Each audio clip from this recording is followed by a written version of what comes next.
Welcome to Talmudic Treasures. Today we're in Nedarim, page 78, which discusses the fundamental difference between Shabbos, which is also called here the Shabbos of creation, Shabbos Bereshis, and the festivals, the various Jewish holidays that take place throughout the course of the year.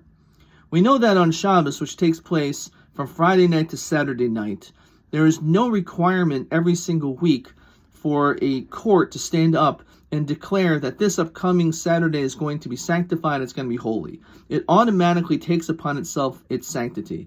There's nothing that we need to do. It's just an automatic thing. However, when it comes to the holidays, that is completely different. We say that we actually need to sanctify them ourselves, which is why we have, first of all, as part of the lunar calendar, we make declarations the week before the new month. We actually bless the month and we announce what the day is that we're going to end up having the new month. And all these things are done specifically because when it comes to the lunar calendar, sometimes we may have 29 days, sometimes 30 days in a month. And it depends if it's what's called mali or chaser, a full month or a missing month. And those months are declared by the court system.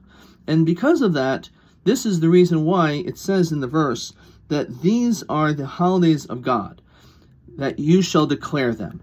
Which means that only when it comes to the holidays of Yom Tov, it's up to the courts themselves to be able to make that decision. In fact, in our prayers on Shabbat, we say, blessed are you, God, that sanctifies the Shabbos, which means it's God that does it. However, when it comes to the festivals, in our prayers, we say, blessed are you, God, who sanctifies together with Israel the holiday. Mikadesh Yisrael Hazmanim. That it's really the Jewish people themselves that sanctify, that declare the holy day.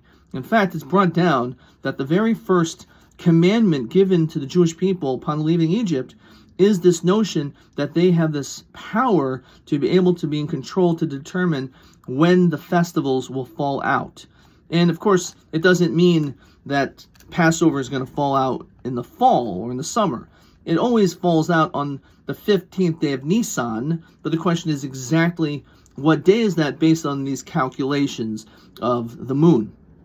But it shows that, as many explain, the notion from slavery to freedom is this idea of being able to have this element of control, the control of time, which a person who is a slave, they have no control over the things of their life. They're not in control of what they eat, what they drink, what they sleep, what time they can go to sleep, when they can go to work. They don't have any freedom. They're not in control over their time. And therefore, God gave us the calendar as the very first mitzvah, as though to say, you are now in complete control over your time. And this is the reason why God did this, because it's teaching us not just ourselves. Thank goodness we don't live in a world of slavery. We don't live in a country where there's slaves. But still there's this mentality of, am I in control over my time? And God is teaching us, as we are able to control when the holidays are and construct our calendar, we also need to be able to be mindful of how we conduct our days and how we conduct our years. And are we truly in control of our time?